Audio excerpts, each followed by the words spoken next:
How's it going, guys?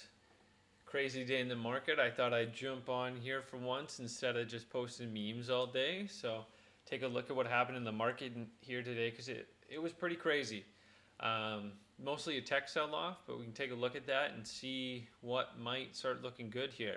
Like if we look at the indexes, we can see the NASDAQ, which is mostly a tech, was down 3%. Dow Jones Industrial, barely 0.5%, not even 0.5%. So, and then S&P 500, top 500 companies, is only down 1.46. So really the Nasdaq that was hit the hardest, right? Um, hot stocks here. Let's just go to my, because these are kind of a lot of them super small cap, right? Like 16 million, 10 million. I'm not buying any company that has such a small market cap. So just go watch list here, right? Like you can see here, the tech stuff, right? Like Corsair down 6.69%, Square down 9%, which is huge, right? Like at they were probably at $110 billion market cap at the beginning of the day, and they dropped down to 101. So they probably lost about $10 billion worth of value today. So I'd love to own Square. I always just kind of felt like they were a bit overvalued. So like because even if you look at 52-week high 283, okay, down 60 bucks from there, but 52-week low $32. So if you bought it at the bottom and you sold it almost at the top, you were probably up eight times on your money, 9 times on your money within a year, right? So at this point, it seems a little bit crazy to me. So especially when you look at the PE, I don't know if this is accurate, but 779. Now they are a great company, and their growth is great. They just acquired Title, right? And I think they're going to do an NFT deal with Title, which could be a great moneymaker. But at this price, I don't know if I'm interested yet. Once it drops under 200, I think I'll start nibbling. But you can see even Corsair. I bought Corsair maybe a week or so ago around 33.40, right? And I'm perfectly happy with this. They have a share lockup, which is they IPO'd last year, and the employees are not allowed to sell until I believe 9 months after the IPO, which comes to March 21st, something like that. It might be Monday or Tuesday of next week, and people are expecting employees to sell off the shares.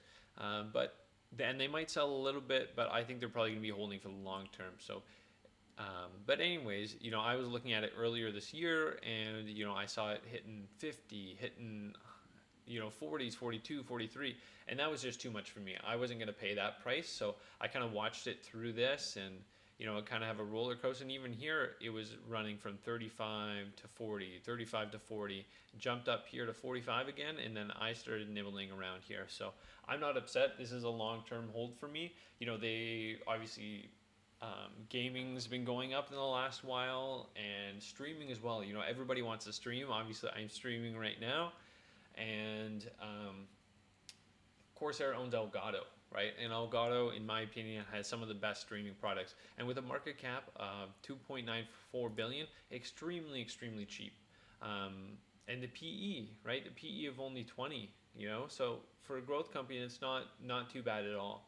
But let's take a look at some of the other stuff here. Snowflake down 5.91%. That's one that's way too overvalued, in my opinion. Even Apple, 3.39% down. That's huge on a $2 trillion market cap, right? It doesn't sound like much, but what is that? That's around $70 billion, right? So that's how much value they lost today, $70 billion, right? And if you look at something like Snowflake, that's over a whole snowflake, right? So that's a lot of money.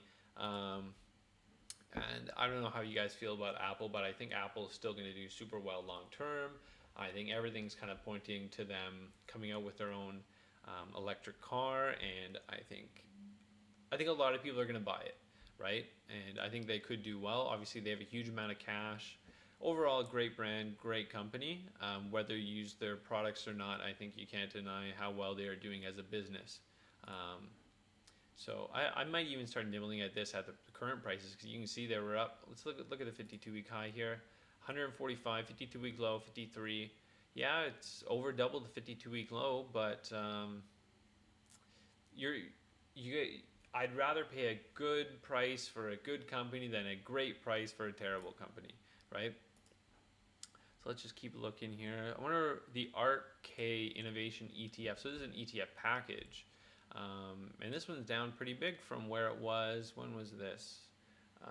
Looks like that was in February, not very long ago. So, yeah, I just say start nibbling anyways because, buy slow and sell slow, and let's look at some of these guys. So this is a little bit of the safer stuff, the stuff that's priced for current earnings, whereas growth is priced for the earnings in the future, right? And something a lot of people don't think about. They think that, I can only get these sort of returns from something like Tesla or Square or these super fast growing companies. But, you can make great money on grandpa investments. Last year when things dropped off pretty hard, I started to look at things like, hey, what could I get that I won't ever be able to get at those prices again? Because these secure companies, often they don't drop down to those hardcore low prices. And I paid for it. Let's see if we can go back. When is that? November. Let's pull back the week here. I paid $22.30, so not much more than the low here, right? And I've almost doubled my money on this grandpa investment, right? So you can definitely make money on these things, and this is something that's super safe to hold, in Wells Fargo, there's definitely some issues with Wells Fargo, but that's just an example anyways, right? If we pull up here JP Morgan, 52-week low of 76, you doubled your money there, right? 52-week high of 161, a little bit of a dividend, not crazy, but the PE is good. So, and even when you have these big sell-offs, it's not just about, okay, what is gonna start making me money in these sell-offs, but what is not going to lose too much? Walmart, right? Walmart's only down 1%. Facebook, they're not down too much, right? And obviously this is a growth company, but it's still pretty established, right? Pretty secure, not super expensive in PE, right? I wonder how Costco did today. Costco wholesale, 189. Right, barely down, right? So stuff to consider anyways, right? I know some things I've been looking at specifically are Activision, Call of Duty, Diablo. Obviously they're coming out with that Diablo 2 remake later this year. Diablo 4, they've got World of Warcraft, Candy Crush. They've got a lot of great assets. And Take-Two Interactive, Take-Two Interactive, 50, let's see here, do they have, I'm not sure if I don't have the 52-week high and low here, but we can pull it up. 52-week high 214, 52-week low of 100. So it's definitely off the high. It's not, and this is when I feel like things might have kind of gotten ahead of themselves. They were getting a little too hot, and this is a healthy pullback. So this is where even if you bought it up here, I think you're going to be okay. Just start lowering your cost basis or looking where you can start getting some deals, right? You're probably wondering, like, why was this sell-off and why is it tech, right? A lot of it has to do with, I'm going to pull up this CNBC article, 10-year treasury yield climbs above 1.7% for 14-month high. So, right, so last time it was this high, that must have been January of 2020, right? And when the yields are rising, it's because the price of bonds are dropping. So bonds are selling off, people are selling their bonds, low bond demand, right? Then the yields are going up because they feel like, hey, I can make better money other places. And honestly, even at this 1.7%, I'd have to have 8-9 figures to be willing to make money at this rate, especially when, key points, the Fed expects core inflation to hit 2.2% this year. So 2.2%, 1.7, you're still losing 0.5, right? In my opinion, there's a lot more, not necessarily more secure, because this is extremely secure. The American government is here to stay, right? But you can get index funds, right?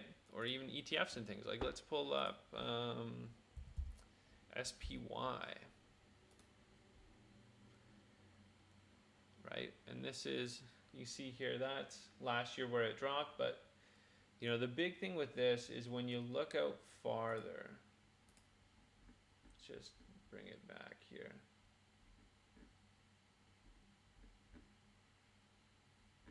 So you can't go too much farther, but you can see here, even this was the peak of, the 2007-2008 financial crisis, 155. You still would have been doubled up your money, And the way you look at it is because it is a package of all the top companies, you're really buying a piece of the total economy, and if one company drops out, okay, that's 1 out of 500, and they're going to get swapped out, right? It's extremely safe, and the returns aren't terrible either.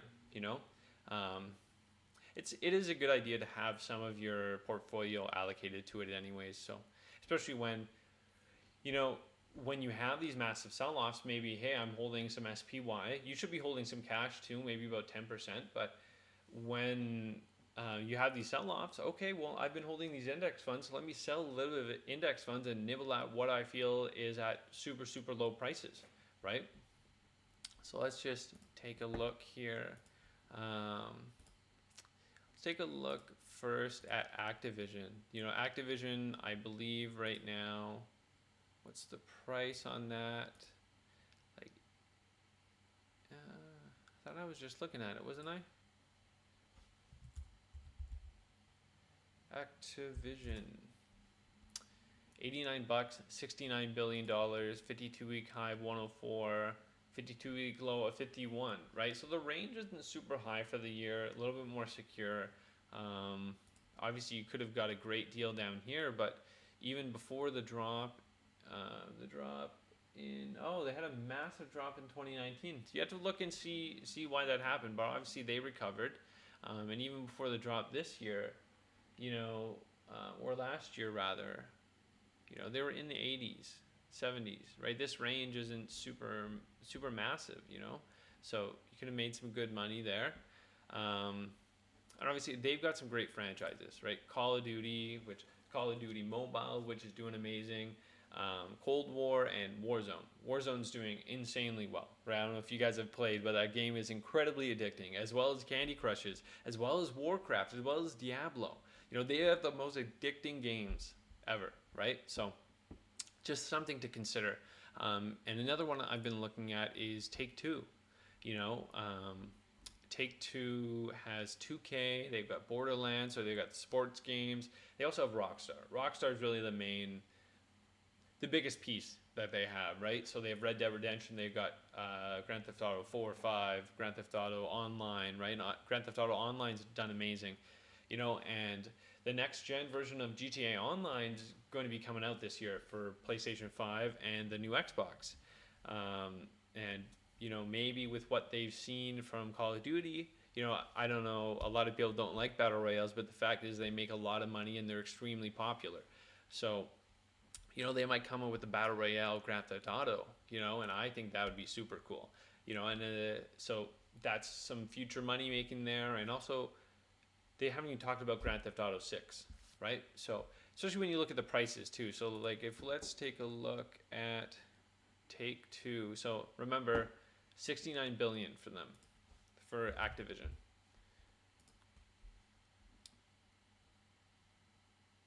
Take-Two, market cap of 19, right? So you're paying a fraction of the price, right, for what you're getting. Yeah, the share price is higher. That's what a lot of people don't understand. They think, oh, well, the share price is higher, it's more expensive. You have to look at the actual price of the total asset you're buying, because you're buying a partnership at $19 billion. You're buying a piece of that business, and that total business is $19 billion. Instead of just looking at, okay, what is the price of my piece of the pie, look at what is the price of the total pie and how big is my piece of the pie, right? So, there might be a lot of room for this company to grow with the assets they have. And another thing, a lot of people have been thinking that they might get bought out by, what's that company? Not Baidu. Maybe somebody in the comments can remind me. It's the Epic Games owner. Epic Games. Who owns Epic Games? Is it just Epic Games? Am I just...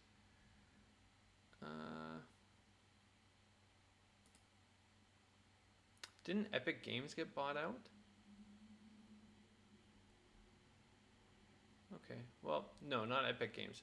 But there is a large Chinese like media video game conglomerate that I was thinking Tencent. Tencent, that's it. I was thinking maybe Tencent would buy them out. And the thing is about buyouts is often they'll pay quite a large premium to the market price. Because you think about it, let's say I wanted to buy every single share on the market. Let's see how many are outstanding here. 115 million shares. I want to buy every single one of them. Okay, maybe I start buying 10 million, 20 million, 30 million. Soon enough, people are going to catch on that, like, hey, there's less and less float. And not necessarily float, but a lot of them are being bought up, you know, and not everybody's going to be willing to sell it at this price, right? So then the price is going to ramp up as I keep on trying to grab more and more of this company. And it's going to be a lot of work too, and you're going to be paying a lot for the company. You might not even be able to get it all. So often what they'll do is actually pay a premium on the share price to just acquire the whole thing flat out, get the company to agree to a buyout, and they'll sell them. Like, for example, I'm sure you guys probably do not follow Canadian Telecom, but Shaw Communications just got a buyout buyout deal from Rogers. It still has to go through the Canadian Business Competition Bureau, or whatever they call it. I couldn't tell you, to be honest. But I believe before, so let's just look back a couple days here. They were sitting at 18, 19. Maybe we have to look at Canadian prices because I know what the Canadian buyout price was.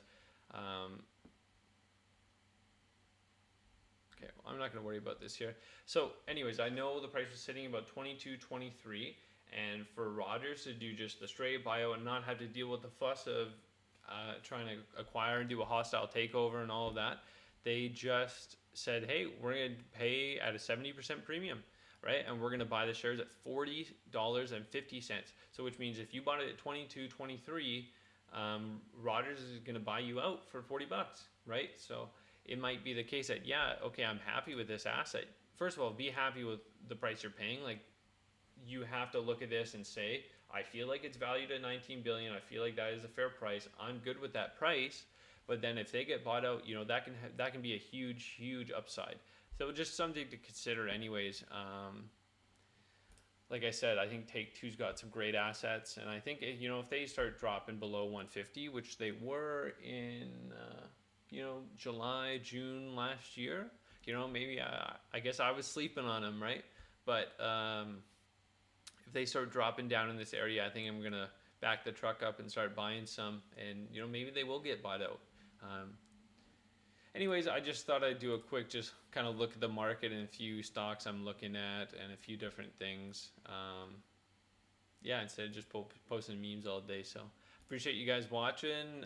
Like, share, subscribe, and all that good stuff. So talk to you guys next time. Have a good one.